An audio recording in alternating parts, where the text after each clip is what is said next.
अस्सलामुअलैकुम, आप देख रहे हैं समा। मैं हूं फवाद सैदी और मैं हूं इरम ज़ईम। बुलेटिन में खुश आमदीद। सबसे पहले आपको बताएंगे कि सिंध में लॉकडाउन नरम होगा या सख्ती बरकरार रहेगी। वज़ीर आला हाउस में सदर मुमलिकत की सदारत में होने वाला आला सतह का इजलास मुलतवी कर दिया गया। सदर मुमलिकत डॉक्टर आरिफ अलवी ने अचानक अपना प्रोग्राम मुलतवी कर दिया है। वज़ीर इत्तलात सिंध नासिर हुसैन शाह ने समा की खबर की तस्दीक कर दी है। कहते हैं कि लॉकडाउन नरम करने पर मुशावरत हुई है, लेकिन मुकम्मल खात्मे का भी कोई फैसला नहीं हुआ। संजय साधवानी की रिपोर्ट। सिंध में अवाम की उम्मीदों पर ओस पड़ गई।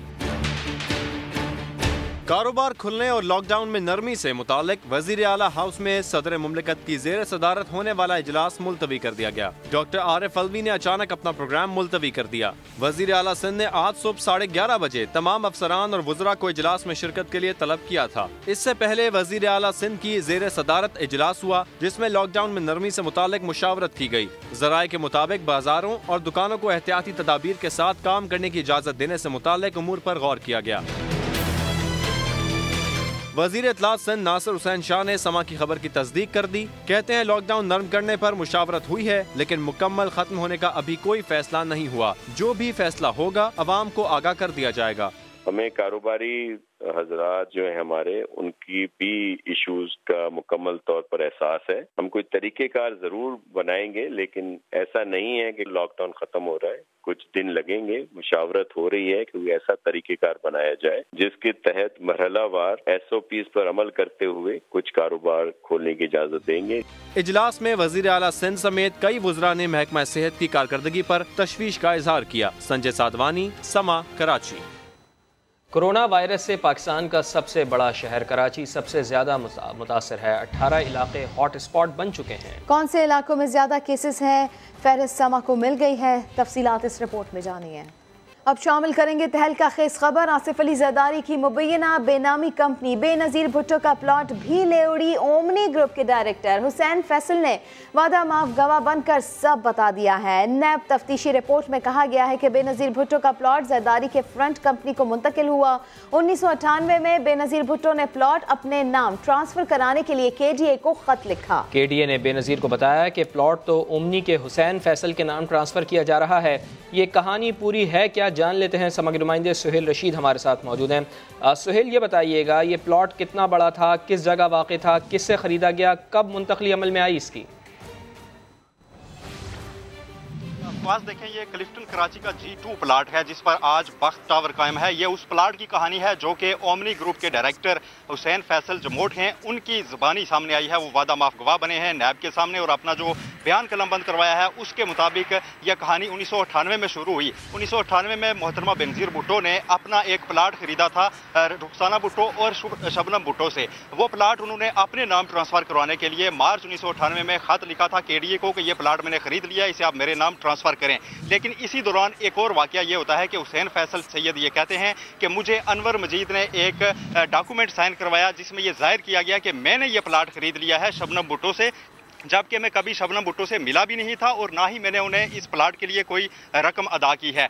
मामला फिर इस तरह से आगे बढ़ा कि 6 माह तक मोहतरमा बेनज़ीर भुट्टो को KDA ने कोई जवाब ही नहीं दिया और 6 माह बाद जो जवाब दिया तो उसमें यह बताया गया कि आपका प्लाट तो हुसैन फैसल के नाम ट्रांसफ़र किया जा रहा है। इसमें शबनम भुट्टो का बयान भी कलमबंद किया गया है और जो सारी कहानी सामने आई है उसके मुताबिक ये प्लाट बेनामी कंपनी आसिफ अली जरदारी की जो थी रेजेंट सर्विसेज, उसके नाम 2 साल की मुद्दत में ट्रांसफ़र किया गया। KDA की जानिब से कुछ एतराज़ात ज़रूर उठाए गए कि बेनज़ीर भुट्टो इसकी मिल्कियत का दावा कर रही हैं, लेकिन अनवर मजीद ने हुसैन फैसल के मुताबिक अनवर मजीद ने KDA से सारे मामलात निपटाए। 2 साल तक वो उसे खतो किताबत करते रहे और साल 2000 में ये प्लाट बाज़ाब्ता तौर पर आसिफ अली जरदारी की मुबैना फ्रंट कंपनी रेजेंट सर्विसेज के नाम ट्रांसफ़र कर दिया गया, जहाँ से ये प्लाट दोबारा खरीदा जाता है। हुसैन लवाई की जानिब से बज़ाहिर खरीदा जाता है। एक बार फिर ये बात वाज़ेह कर दूँ कि हुसैन फैसल ने यह कहा है कि मैंने ना प्लाट खरीदते वक्त भी रकम अदा की, ना आगे उस कंपनी को बेचते वक्त रकम अदा की। और उससे आगे जो कहानी सामने आती है तफ्तीशी रिपोर्ट के मुताबिक कि हुसैन लवाई ने 950 मिलियन रुपए कुल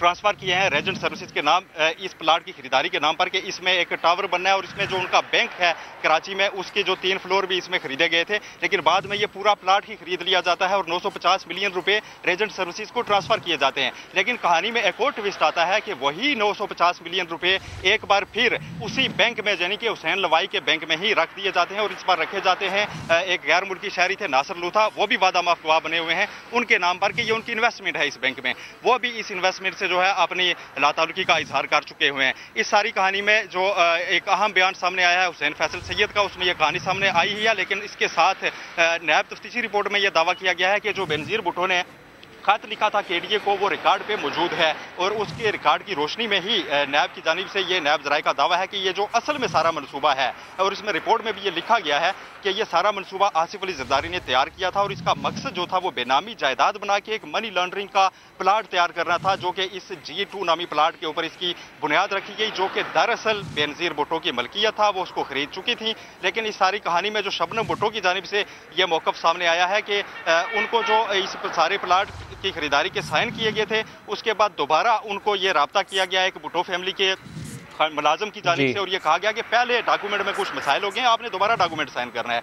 तो दोबारा जो डॉक्यूमेंट साइन किया गया, नैब का ये कहना है कि वही दोबारा साइन होने वाला जो डॉक्यूमेंट था उसको बुनियादी तौर पर हुसैन फैसल के नाम प्लाट ट्रांसफ़र करने के लिए इस्तेमाल किया गया और ये मुबैना धोखे से जो प्लाट था वो मोहतरमा बेनजीर भुट्टो की जो मिल्कियत था वो आसिफ अली जरदारी की जो मुबैना फ्रंट कंपनी कही जा रही है तफ्तीशी रिपोर्ट में, उसमें बताया गया है कि उसके नाम ये ट्रांसफ़र कर दिया गया और 950 मिलियन रुपए की जो बुनियादी रकम थी इसमें वो सबसे पहले इसमें मुंतकिल की गई सन्ड्री अकाउंट था हुसैन लवाई के जो निजी बैंक है उनका, और उसमें से ये ट्रांसफ़र की जाती है उनकी कंपनी के नाम, बाद में वही पैसा वापस उसमें रख दिया जाता है। यानी कि पूरे प्लाट की खरीदारी फरोख्त हर सारे मामले में सिर्फ कागजों में ज़ाहिर हो रहा है कि खरीदा जा रहा है, बेचा जा रहा है, खरीदा जा रहा है, बेचा जा रहा है, लेकिन हकीकत यह है नैब तफ्तीशी रिपोर्ट में यह कहा गया है कि यह प्लाट मोहतरमा बेनजीर भुट्टो की मलकियत था और अब इसके हकीकी वारिस जो हैं वो आसिफ अली जरदारी ही हैं। लेकिन उन्होंने इस दरमियान अपने और इस प्लाट के दरमियान और सारे मनसूबे के दरमियान ओमनी ग्रुप को हैज बना के रखा था।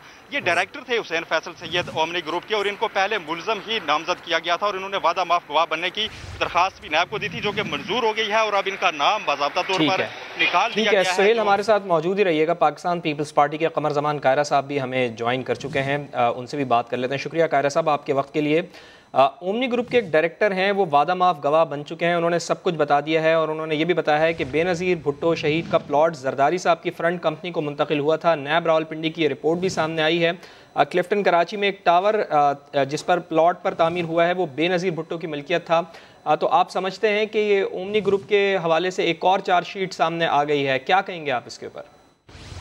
पहली गुजारिश तो ये है जी कि ये तो एक ट्रांजैक्शन है जिसके बारे में जरदारी साहब को या उनका कोई स्पोक्समैन बताएगा या उनके वकील इस पर बात करेंगे। मुझे तो खैर सारी डिटेल्स का पता नहीं हो सकता, एक इंक्वायरी है। लेकिन मुझे हैरानगी है आपकी रिपोर्ट पे और नैब की इस रिपोर्ट पे, और आपने भी इसको जिस तरह बयान किया है।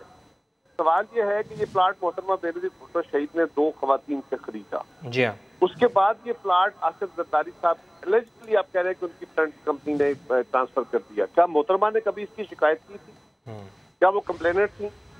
क्या ये प्लाट किसी क्राइम में आया था? ये उनकी फैमिली इशू, फर्ज करे ऐसा ही है, फर्ज कर तो ये तो उनकी फैमिली इशू मियाँ बीवी का इशू था। अगर जरदारी साहब की कंपनी के नाम है, अगर मैं कह रहा हूँ, तो कौन सा गुनाह इसमें है? इसमें क्या जुर्म हुआ जिसको आप इतना हाईलाइट करके इतना ब्रेकिंग न्यूज और तहलके की बुनियाद पे आप चला रहे हैं? यदि वो प्लाट को सरकारी था, इस पे कब्जा हुआ, कोई गवर्नमेंट का नुकसान हुआ, क्या हुआ? मोहतरमा ने प्लाट खरीदा ना। अगर उन्होंने खरीदा जैसे आप रिपोर्ट में बयान कर रहे हैं, मैंने तो रिपोर्ट देखी नहीं, मैंने आपके रिपोर्टर की बात सुनी है या आपके सवाल सुना। अब मेरा समा से सवाल कि आप इतना जिम्मेदार चैनल हैं, मुझे इसमें क्राइम तो बताइए ना कि वो क्या जुर्म है जिसकी बुनियाद पे आप चला रहे हैं। सरकारी प्लाट हो, सरकारी नुकसान हुआ हो, तो क्या जुर्म हो गया? अब किसके नाम हुआ, कैसे हुआ? अगर कंपनी में पैसे रखे गए, क्यों रखे गए, मुझे नहीं पता। मैं उनको कोई लीगल वकील नहीं हूँ, वो खुद जवाब देंगे, उनके वकील जवाब देंगे। लेकिन है क्या? नैब की जुरिस्डिक्शन में आता है ये 2 प्राइवेट पार्टी का और एक फैमिली का अपना है, मियाँ बीवी का इशू है। जरदारी साहब और बीवी शहीद का आपस में इशू था। अगर था तो बीवी ने प्लाट खरीदा था, 2 खवातीन से खरीदा था, क्या उसकी खरीदारी में कोई जुर्म हुआ? लेकिन क्या वो प्लाट ट्रांसफर गलत हुआ? क्या हुआ? لیکن قمر زمان قائرہ صاحب رپورٹ میں یہ بھی ہے، یعنی یہ جو خرید و فروخت ہوئی اور جو رقم اس حوالے سے آئی تو وہ کالا دھن سفید کرنے کے لیے اسی بینک میں پھر اکاؤنٹس کھولے گئے۔ محترمہ نے وہ پلاٹ خریدا اپنی زندگی میں، کلیم کیا 1998 کا بتا رہے ہیں، مجھے نہیں پتا ڈیٹیل کا، میں کوئی لیگل ان کا وکیل ان کا ذاتی اثاثے سے نہیں جانتا، لیکن اس دور میں اگر انہوں نے خریدا اور کلیم کیا تو جائز پیسے سے خریدا ہوگا۔ اس کے بعد وہ کس کے پاس گیا، زرداری صاحب نے کسی کو دے دیا، بی بی نے کسی کو دے دیا، خریدا، یہ تو ٹرانزیکشن پرائیویٹ ٹرانزیکشن، اس میں نیب کا کہاں سے تعلق آ گیا؟ خالد عظیم صاحب بھی ہمارے ساتھ موجود ہیں۔ خالد صاحب آپ بھی بات کرنا چاہ رہے ہیں قمر زمان قائرہ صاحب سے؟ جی میں قائرہ صاحب سے پوچھنا چاہ رہا ہوں۔ قائرہ صاحب یہ دیکھیں، اس میں آپ نے کہا کہ کیا انہوں نے کہیں کوئی شکایت کی، یہ ان کا ایک لیٹر جو ہے وہ کے ڈی اے کے نام تھا اور انہوں نے کہا کہ یہ پلاٹ جو ہے وہ میرے نام ٹرانسفر نہیں ہو رہا، لیکن اس دوران پتہ چلا کہ وہ اس دوران محترمہ کو یہ بتا دیا گیا، رپورٹ میں بتایا گیا ہے کہ محترمہ کو بتایا گیا کہ آپ کا پلاٹ تو فلاں نام ٹرانسفر ہو گیا۔ اس کے بعد انہوں نے کوئی شکایت کی، وہ نیب کے پاس گئی، انہوں نے پولیس کو درخواست دی، کسی جگہ کیس کیا، فیملی کا ایک ایشو ہے۔ میں حیران ہوں کہ یہ کیا رپورٹ ہے جس کے اوپر آپ نے تہلکہ بچا دیا پورا۔ دیکھیں سوال یہ ہے کہ کیا محترمہ جو ہے وہ ان کو اس معاملے میں اعتماد میں نہیں لیا گیا اور اس دوران کمپنی نے اس کو خریدا؟ اگر ایسا تھا، اگر کوئی ایسا ایشو تھا، یہ تو محترمہ کا اور زرداری صاحب کا فیملی کا ایشو تھا، آپ اور میں کون ہوتے ہیں اس پہ بولنے والے؟ اگر محترمہ کی شکایت ہوتی تو وہ درخواست دے دیتی۔ یہ مجھے حیرانگی ہے کہ یہ رپورٹ اس طرح کر کے چلانا اور اس کو تہلکہ بنا دینا، what do you mean by this؟ کیا آپ وہ رپورٹ جو ہے وہ اس کو ڈینائی کر رہے ہیں کہ وہ انہوں نے یہ ساری جو ٹرانزیکشن ہے؟ میں گزارش کر رہا ہوں کہ میں ان کا وکیل نہیں ہوں، مجھے حقائق کا پتہ نہیں ہے، مجھے ان کے ایسیٹس کا پتہ نہیں ہے، اس کیس کی ڈیٹیل کا پتہ نہیں ہے۔ آپ نے مجھے فون کر لیا، ابھی آپ نے تہلکہ رپورٹ چلا دی، میں تو اس کی بظاہر جو بات سنی ہے اس کے اوپر بات کر رہا ہوں کہ اگر محترمہ نے 2 خواتین سے ایک پلاٹ خریدا اور وہ کسی اور کمپنی کے نام ٹرانسفر ہو گیا اور محترمہ نے کہا میرے نام ٹرانسفر کر دیا جائے، میں نے خرید کیا، ان کو بتا دیا گیا، اس کے بعد محترمہ کمپلیننٹ نہیں ہے، وہ کسی کیس میں جا کے کیس نہیں کرتی، کسی جگہ درخواست نہیں دیتی۔ ٹھیک ہے قائرہ صاحب، آپ کا موقف سامنے آ گیا، آپ جس طرح سے بات کر رہے ہیں، اور آپ نے کہا کہ آپ نے رپورٹ ابھی پوری طرح سے دیکھی نہیں ہے اور اس کے بعد ہی اس کے اوپر کوئی واضح طور پہ کامنٹ کیا جا سکتا ہے، لیکن آپ کا یہ کہنا ہے کہ یہ پرائیویٹ میٹر ہے، اس میں نیب کو انوالو نہیں ہونا چاہیے تھا، یہ آپ کا موقف ہے۔ عدنان عادل صاحب بھی ہمارے ساتھ موجود ہیں۔ عدنان عادل صاحب، قمر زمان قائرہ صاحب کہہ رہے ہیں کہ یہ تو فیملی کا میٹر ہے، اس میں نیب کیسے انوالو ہو گیا؟ دیکھیے بات یہ ہے کہ 1998 کا یہ معاملہ ہے کہ بے نظیر بھٹو نے درخواست دی تھی، تو اس کے بعد انہوں نے پھر کوئی اس معاملے کو نہیں اٹھایا، تو یہاں تک تو ان کی بات ٹھیک ہے۔ اس کا مطلب ہے یہ جو بے نامی اکاؤنٹس کا سارا معاملہ ہے، اس میں صرف زرداری صاحب نہیں بلکہ بے نظیر بھٹو بھی انوالو تھی، اور یہ جو بے نامی اکاؤنٹس جو اب تک سامنے آئے ہیں 29 اکاؤنٹس جن میں 35 ارب روپے جمع ہوئے، یہ 35 ارب روپے کہاں سے آئے؟ ان کی جو جائز آمدن ہے اس سے تو یہ 35 ارب نہیں آئے، یہ جو کک بیکس کا پیسہ ہے، رشوت خوری کا پیسہ ہے، مختلف پروجیکٹس میں انہوں نے کی، وہ ان بے نامی اکاؤنٹس میں پیسے جمع ہوتے تھے اور یہاں سے پھر وہ ملک سے باہر جایا کرتے تھے۔ اور وہ ایک لڑکی بھی پکڑی گئی جس میں بار بار پیسے وہ لے کر جاتی تھی، بار بار وہ متحدہ عرب امارات کے دورے کرتی تھی۔ تو ان کے جو چارج شیٹ ہے یہ بہت لمبی ہے ان کے خلاف، اور یہ پاکستان کے لیگل سسٹم کی خرابی ہے کہ یہ کیسز چلتے رہتے ہیں، لٹکتے رہتے ہیں، پھر ان کی پولیٹیکل سیٹلمنٹ ہو جاتی ہے اور یہ کولڈ سٹوریج میں ڈال دیے جاتے ہیں۔ اگر پاکستان کا نظام قانون افیکٹو ہوتا تو ان کو اب تک سزا ہو چکی ہوتی، اور اس میں یہ بے نظیر بھٹو شہید ہو گئیں، وہ دہشت گردی کا نشانہ بن گئیں، اس لیے وہ ڈرائی کلین ہو گئیں، ورنہ جب وہ زندہ تھی ان کے اوپر بھی کرپشن کے چارجز تھے۔ تو یہ سارا جو معاملہ ہے اس سے لگتا ہے کہ بے نامی اکاؤنٹس کا معاملہ صرف آصف زرداری تک محدود نہیں ہے، اس میں بے نظیر بھٹو بھی شامل تھی، پورا زرداری خاندان اس میں شامل ہے۔ اور یہ جو معاملہ ہے آپ یہ دیکھیے کہ کوئی چھوٹی بات نہیں ہے۔ اومنی گروپ کی 9 شوگر ملیں، انہوں نے 73 ارب روپے کے قرضے لیے، 23 ارب کے نیشنل بینک سے لیے، Summit Bank, Silk Bank, Sindh Bank سے 50 ارب کے قرضے لیے، پھر اس قرضوں کے عوض جو چینی وہ پلج کراتے تھے وہ چینی بیچ چکے ان بینکوں کی مرضی کے بغیر۔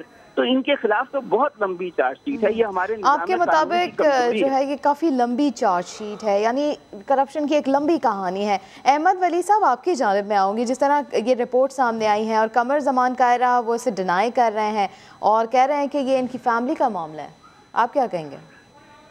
دیکھیں، ایک تو معاملہ ہے بینامی جائیداد کا.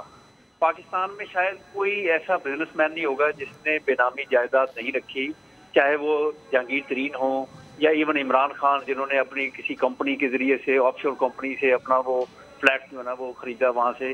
اس طرح سے بینامی جائیداد جو ہے پاکستان میں جب قانون بنا ہے تو قانون کے بعد، جب قانون ہی نہیں تھا ایک چیز کا، تو اس وقت اگر کوئی اس طرح کا کاروبار کرتا رہا ہے یا کوئی اس طرح سے انہوں نے اپنے کسی بینامی جائیداد یا بینامی کمپنی بنا کے. ٹھیک ہے، احمد ولی صاحب، عدنان عادل صاحب، خالد عظیم صاحب، آپ سب کا بہت شکریہ. اور اس وقت وزیر اعظم خطاب کر رہے ہیں، آپ کو براہ راست لیے چلتے ہیں. فیصلہ کیا جب آپ کو منسٹری ملی کہ یہ جو ایک ڈورمنٹ منسٹری پڑی ہے، اس میں کتنا پوٹینشیل ہے اور پاکستان سب کچھ بنا سکتا ہے. دیکھیں، میں آپ سب کے سامنے ایک چیز رکھنا چاہتا ہوں.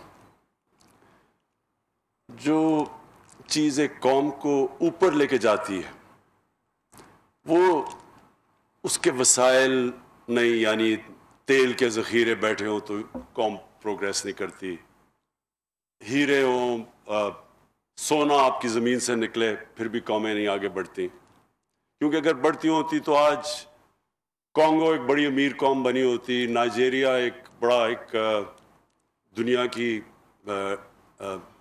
فاسٹسٹ گروئنگ اکانومی ہوتی، اور بھی آپ دنیا کی قومیں دیکھ لیں. جو ایک قوم کو جو کوالٹیز اوپر لے کے جاتی ہیں وہ سب سے بڑی کوالٹی ہوتی ہے، انگریزی کا جو لفظ ہے سیلف بلیف.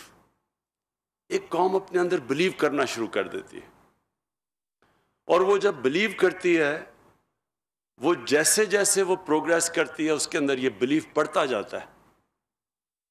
وہ ایک ایسے سٹیج پہ پہنچ جاتی ہے ایک قوم کہ وہ سمجھتی ہے کہ جو بھی ہمارے سامنے مشکل آئے ہم اس کا مقابلہ کر سکتے ہیں.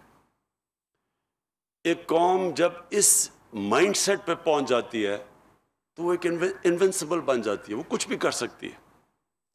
چھوٹا ایک برطانیہ اتنا سا ذخیرہ ساری دنیا کے اوپر حاوی ہو گیا. اس کے اندر کیا تھی، کون سی کوالٹیز تھیں کہ وہ دنیا کو فتح کر لیں. اور اسی طرح جب آپ اپنی تاریخ دیکھیں اسلام کی، تو یہ ایک کبھی بھی دنیا کی تاریخ میں اس طرح کا فنومنا نہیں آیا. ایک تاریخ کا حصہ ہے کہ کیسے وہ لوگ جو کہ ہجرت کر کے آئے مدینہ میں 622 میں 622 AD میں، اور مشکل سے انہوں نے سروائیو کیا پہلے 5 سال. خطرہ تھا کہ وہ کمیونٹی ختم ہی ہو جاتی. ایک جنگ جیتے بدر کی، 313 لوگ تھے 624 میں 624. اس کے بعد مشکل سے بچے اگلی 2 جنگوں میں، اور پھر 636 میں مدینہ کے پہنچنے کے 14 سال بعد وہ جو ایک سپر پاور ہے رومن ایمپائر، بیزنٹائن ایمپائر، وہ ان سے ہارتی ہے یرمک میں، اور اگلے سال ان سے ہارتی ہے جو دوسرا ایمپائر ہوتا ہے پرشین ایمپائر، وہ ہارتا ہے کٹسیا میں. اور ہمارے نبی صلی اللہ علیہ وسلم کے دنیا کے جانے کے بعد، اس دنیا سے پردہ کرنے کے بعد 30 سال کے بعد وہ دنیا اسپین سے لے کے 50 سال کے بعد اسپین سے لے کے تقریباً ہندوستان پہنچ چکے تھے. تو وہ کیا چیز تھی؟ یہ میں اس لیے اپنی قوم کو کہتا ہوں بار بار اس فنومینا کو اسٹڈی کریں، کیونکہ اللہ ہمیں کہتا ہے کہ نبی صلی اللہ علیہ وسلم کی سنت پہ چلو. وہ کیوں کہتا ہے اللہ؟ کیونکہ ان سے کامیاب آدمی دنیا کی تاریخ میں نہیں آیا، اور وہ جو ماڈل تھا مدینہ کا، اس کے اوپر ایک دنیا کی ایک ایسا سویلائزیشن قائم ہوا اگلے 600 سال تک جو ہر چیز میں لیڈ کرتا تھا. لیڈنگ سویلائزیشن تھا سائنسز میں، سارے ٹاپ سائنٹسٹ مسلمان تھے. تو وہ جو ماڈل بیس کیا تھا وہ مدینہ کا تھا. اور اس لیے یہ ہمیں تو شروع میں سمجھ بھی نہیں آتی تھی کہ جی نبی صلی اللہ علیہ وسلم کی سنت پہ چلو، لیکن سنت پہ اس لیے چلو کہ وہ اگر انسان اس پہ چلتا ہے تو وہ دنیا کا سب سے کامیاب انسان بن جاتا ہے. اور وہ جو سٹیٹ تھی مدینہ کی، جو پرنسپلز انہوں نے بنائے تھے اس سٹیٹ کے، اگر آپ ان پہ چلو تو آپ کی قوم اوپر آ جاتی ہے. جب بھی مسلمانوں کی اگر آپ تاریخ پڑھیں تو ریوائول آئی ہے تو ہمیشہ کوشش کی گئی ہے ان اصولوں کو اڈاپٹ کرو جو اصول تھے مدینہ کی ریاست میں. تو جو سب سے بڑا اصول تھا وہاں ایک سیلف بلیف آ گیا تھا. وہ اپنے آپ کو اندر بلیو کرنے لگ گئے تھے. ان کو نبی صلی اللہ علیہ وسلم نے جو ذہن کی لمیٹیشنز ہیں، جو غلامی ہیں، اس سے آزاد کر دیا تھا. یہ جس کو علامہ اقبال کہتے ہیں، جو شاہین تھا، مرد مومن کی بات کرتے ہیں، وہ ایک آزاد انسان ہوتا ہے. وہی صرف دنیا میں اوپر جا سکتا ہے سب سے. اس کے لیے ایک ذہن چاہیے ہوتا ہے جو بلیو کرتا ہے کہ کوئی بھی چیز ہو تو میرے لیے ناممکن نہیں ہے، میں سب کچھ کر سکتا ہوں. یہ جو کوالٹی ہوتی ہے، اس سے ایک انسان اپنے اندر پوٹینشیل ڈیولپ کرتا ہے. اللہ نے جب ہمیں اشرف المخلوقات بنایا تھا تو اس نے جب فرشتوں کو کہا تھا کہ اس کے سامنے جھکو، تو جب شیطان نہیں جھکا تو اللہ نے کہا کہ تمہیں نہیں پتا کہ میں نے اس کو کیا پاور دی ہے، اس کے نالج کیا دی ہے. تو وہ جو نالج ہے وہ ڈسکور کیسے کرتا ہے انسان؟ وہ کبھی بھی ایک غلام ذہن نہیں ڈسکور کر سکتا جو صرف ڈپینڈ کرتا ہے کہ جی اچھا باہر سے امپورٹ آ جائے گی یا باہر سے نالج آ جائے گی تو میں آگے بڑھوں گا. وہ ذہن آگے نہیں بڑھ سکتا.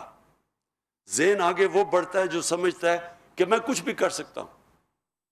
اور ہماری جو ملک کی جو اگر میں یہ سمجھوں کہ اس ملک کے اندر جس طرح یہ بڑھ رہا تھا ایک وقت پہ 60s میں، پاکستانی جو دنیا میں ویو کیے جاتے تھے، جو پاکستانی کے اندر بھی سیلف بلیف آتا جا رہا تھا، وہ ہماری بڑی بدقسمتی ہے کہ ہم اپنا راستہ کھو بیٹھے. وہ جو سیلف بلیف تھا وہ پروپیل کر رہا تھا اس ملک کو، جس کے اوپر پریڈکشنز کرتے تھے کہ پاکستان کیلیفورنیا بنے گا ایشیا کا، سب سے تیزی سے ترقی کر رہا تھا. انفارچونیٹلی ہماری بدقسمتی کہ ہمارے اندر یہ جو سیلف بلیف آنا تھا وہ نہیں آیا. جو سب سے ایک چیز پلیز یاد رکھنا کہ جو ہم آرگیومنٹ سنتے ہیں، جی کلونیلزم آئی اور انہوں نے لوگوں کو ایجوکیٹ کر دیا، ہندوستان میں اگر نہ آتی تو ہم پتہ نہیں پیچھے چلے جاتے یا انگریز کی غلامی نہ ہوتی.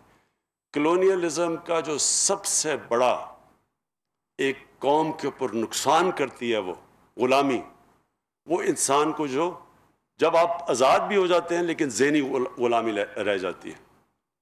میں جب پہلی دفعہ پاکستان ٹیم کے ساتھ انگلینڈ میں ٹیسٹ کھیلنے گیا، میں 18 سال کا تھا، تو مجھے یاد ہے ہمارے سینئر پلیئر ہمیں کہتے کہ دیکھیں انگریز سے جیتنا تو سوال ہی نہیں پیدا ہوتا، اگر ہم عزت سے ہار گئے تو ہماری یہی جیت ہوگی. ہمارے اپنے سینئر پلیئر ہی کہہ رہے تھے. اس کا نتیجہ کیا ہوا؟ ہم جو میچ جیتنے لگتے تھے ہم وہ کہتے تھے، وہ ایکسپریشن آتا تھا کہ وی snatched defeat from the jaws of victory، کیونکہ ہم اپنے اندر ہی نہیں مانتے تھے کہ ہم جیت سکتے ہیں. جب آپ شروع میں کہیں کہ جی ان سے آپ جیت ہی نہیں سکتے تو آپ جیتیں گے کیسے؟ سو وہ یہ جو ابھی بھی کمپلیکس ہمیں پڑا ہوا تھا کہ وہ ہمارے سے وہ بڑے سپیریئر ہیں اور ان کی ٹیکنیک ایسی ہے، اور وہ جب تک وہ کمپلیکس رہا ہم نہیں جیت سکے تھے. جب ایونچولی جیتنا شروع کیا تو اس اپنے ذہن کو آزاد کیا. تو یہی جب میں نے شوکت خانم کا فیصلہ کیا بنانے کے لیے، تو میں جس سے کہوں کہ جی پاکستان میں شوکت خانم کینسر ہاسپٹل بن ہی نہیں سکتا. کیوں نہیں بن سکتا؟ کیونکہ اس کے لیے ذرا مختلف چیزیں تھیں، ڈاکٹرز چاہیے، اس کی اکوپمنٹ ہے، بڑی کیپٹل انٹینسو ہے، اس کے لیے انجینئر ڈپارٹمنٹ چاہیے ہوگی، کیونکہ ڈائگنوسٹک اور پھر جو ٹریٹمنٹ کی اکوپمنٹ ہے وہ بڑی مہنگی ہے، ان کی مشینیں بڑی سینسٹیو ہیں، اور پھر ہمارے پاس آنکولوجسٹ نہیں ہیں، اور ساری چیزیں میں سنتا تھا. کیونکہ جی پنجاب گورنمنٹ نے پوری کوشش کی، وہ نہیں بنا سکی تو آپ کیسے بنائیں گے. اور جب یہ شوکت خانم کینسر ہاسپٹل بن گیا، پھر ہم نے فیصلہ کیا ہم ریسرچ کریں گے. کینسر سمپوزیم کیا ہم نے، انٹرنیشنل کینسر سمپوزیم. शुरू में हमारे बड़े थोड़े से लोग आए, जो अब हमारे कैंसर सिंपोजियम होता है, इंटरनेशनल कैंसर सिंपोजियम, कितने हैं फैसल? हजारों में दुनिया से लोग आते हैं और हम पेपर्स पब्लिश करते हैं हर साल, जो कि इंटरनेशनली दुनिया में जाते हैं। कहने का मेरा मकसद ये है कि ये जो कोरोना वायरस है, इसने 2-3 चीज़ें हमारे मुल्क में सामने लेके आई। एक कि अगर दुनिया में डिमांड हो वेंटिलेटर्स की तो हर चीज़ आप ज़रूरी नहीं इंपोर्ट कर सकते हैं। और अब सोचना शुरू किया, जिस तरह फवाद चौधरी ने कहा, कि कितना मुश्किल था वेंटिलेटर बनाना। मुल्क जो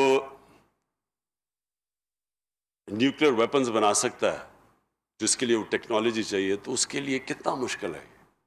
और फिर बाकी जितने भी सैनिटाइजर्स, ये सारी डिसइंफेक्टेंट्स, ये यानी एक 22 करोड़ के लोग अवाम, कैसे हो सकता है कि हम हर चीज़ इंपोर्ट करते हैं? बिकॉज हमारा जो माइंड सेट था अब तक, वो माइंड सेट से हम नहीं निकल पा रहे। एक डिपेंडेंसी सिंड्रोम है कि जो होगा जी वो हमारे से आगे हैं, तो उनसे ही हम, वो जो हमें नॉलेज देते रहेंगे वो हम लेंगे। हमारे अंदर वो सेल्फ बिलीफ नहीं आया। और हम जो दूसरी सेकेंड नॉलेज इकोनॉमी की तरफ हमने कोई प्रोग्रेस नहीं किया, क्योंकि तालीम पे नहीं पैसा खर्च किया, रिसर्च के ऊपर पैसा नहीं खर्च किया, क्योंकि हम ये सोचा ही नहीं कि हमारे अंदर भी कैपेसिटी है, हम भी इन्वेंट कर सकते हैं, इनोवेट कर सकते हैं। हमारे वही पाकिस्तानी यहाँ से बाहर जाते हैं और वो हर चीज़ में एक्सेल करना शुरू कर देते हैं। तो क्या वजह है? अगर वो सिस्टम मिलता है जिस सिस्टम के अंदर हमारे लोग जाके एक्सेल कर सकते हैं, तो वो यहाँ सिस्टम हम क्यों नहीं बना सकते? और वो इसलिए नहीं, और मुझे अफसोस से कहना पड़ता है कि एक हमारी रूलिंग एलीट के अंदर ये कॉम्प्लेक्स डिपेंडेंसी सिंड्रोम। एक कोरोना में ये हमें पता चला कि जनाब अगर सारी दुनिया में डिमांड हो इन चीज़ों की, वेंटिलेटर्स वगैरह की, तो हम कुछ नहीं कर सकते। तो हमें तब, वो कहते हैं ना, necessity is the mother of invention. जब हमें मजबूरी हुई तो हमने फैसले किए ना कि हम यहाँ बनाएंगे। दूसरी चीज़, क्या चीज़ सामने आई कि आज हमारी रूलिंग एलीट, हमारे जो साहिब इक़्तिदार हैं, अगर हम चाहें भी तो हम बाहर इलाज नहीं करवाने जा सकते। नहीं तो चेकअप भी बाहर करवाते थे जाके। खांसी होती थी तो सारे गवर्नमेंट पब्लिक के एक्सपेंस के ऊपर, इस टैक्स पेयर के पैसे के ऊपर बाहर इलाज होता था सबका। असेंबली मेंबर्स भागे जा रहे हैं इलाज, मिनिस्टर्स जा रहे हैं, प्राइम मिनिस्टर्स, उनकी सारी फैमिली, सब बाहर इलाज होता था। आज वो जा नहीं सकते, वहां ज्यादा खतरा है। तो इससे दूसरी चीज हुई कि हमें अपने अस्पताल ठीक करने हैं, हमने अपने अस्पतालों के ऊपर इन्वेस्ट करना है, हमने अपनी जो यहाँ इंफ्रास्ट्रक्चर है, मेडिकल इंफ्रास्ट्रक्चर, हमें इसके ऊपर जोर लगाना है कि आगे कोई इस तरह की चीज आ जाए तो फिर क्या करेंगे हम।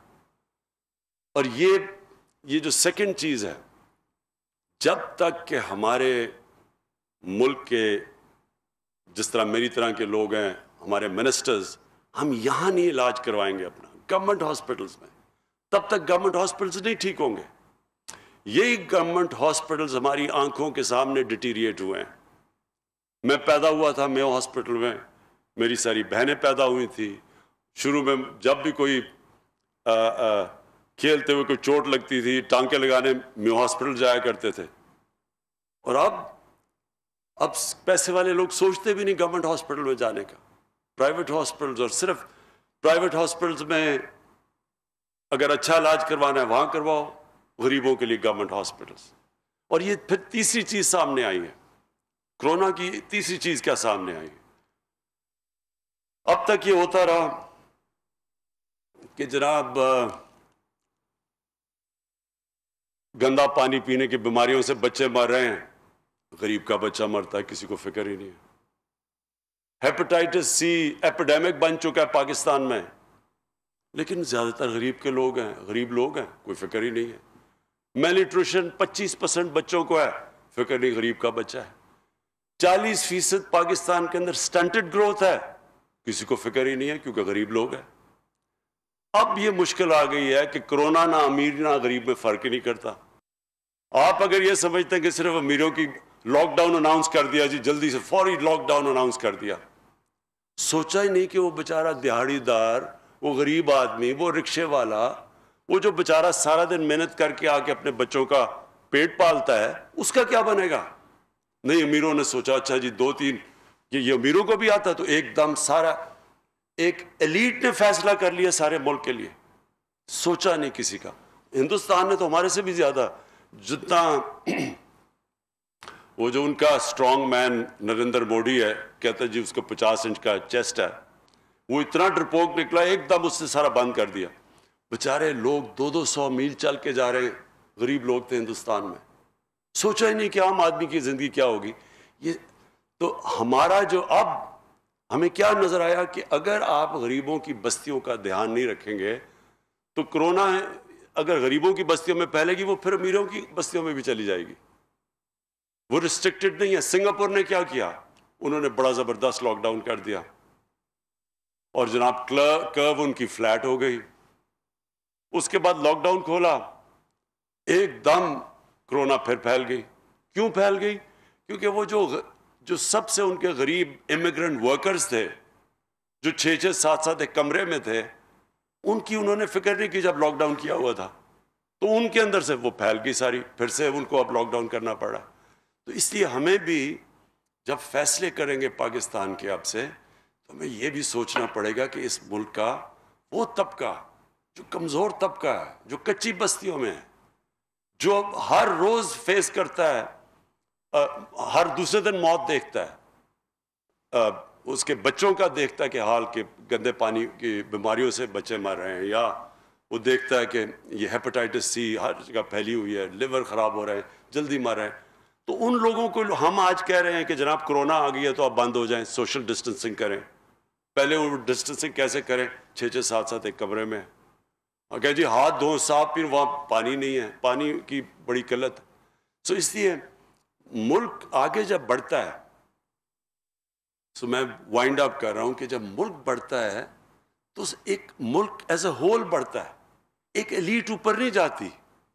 یہ جو ہمارا ایلیٹس کلچر بنا ہوا تھا, جس کی وجہ سے سارا ڈپینڈنسی سینڈروم بھی ہے, بیکاز جو ہماری ایلیٹ تھی وہ اتنی متاثر تھی مغرب سے کہ وہ سوچتے نہیں تھے کہ ہم کبھی ان سے مقابلہ کریں گے, تو ہر چیز امپورٹ کرتے رہو.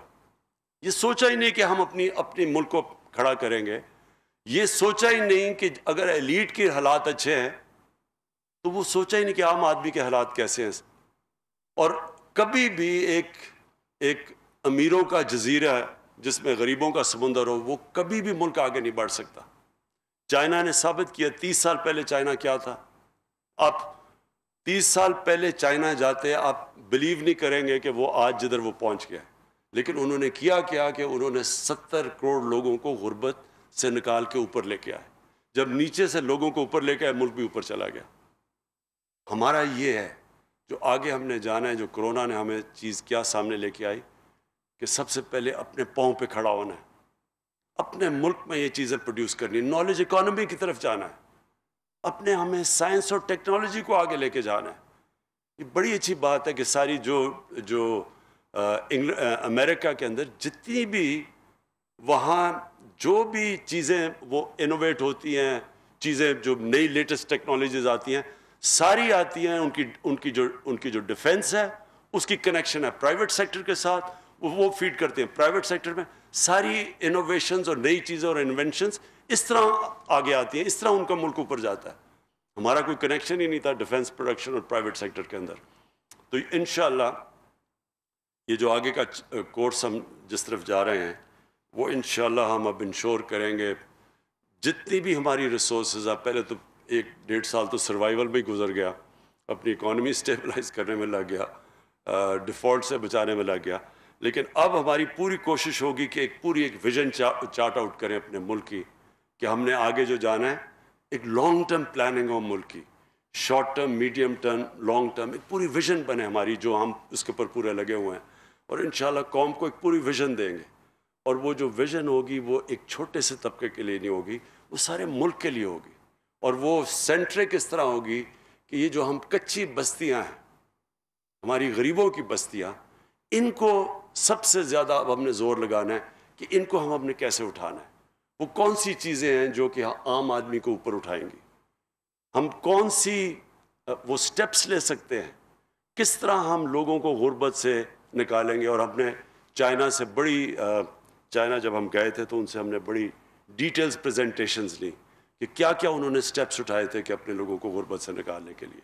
और उसके अंदर की ये लॉन्ग टर्म प्लानिंग, ये जो एक मुल्क चलता है शॉर्ट टर्मिज्म के ऊपर, वो कभी भी ये नहीं कर सकता। हमेशा एक लॉन्ग टर्म प्लानिंग, एक विजन, और उसके बाद फिर एक सेल्फ बिलीफ। जब एक कौम बिलीव करने शुरू हो जाती है कि हम कुछ भी कर सकते हैं और हमें एक बहुत बड़ा जो हमारे पास मदद करेगा, ये जो हमारा प्रोग्रेस है और जो ये इंशाल्लाह कौम अपने पोटेंशियल पे जब पहुंचेगी, तो हमारे पास एक मॉडल है।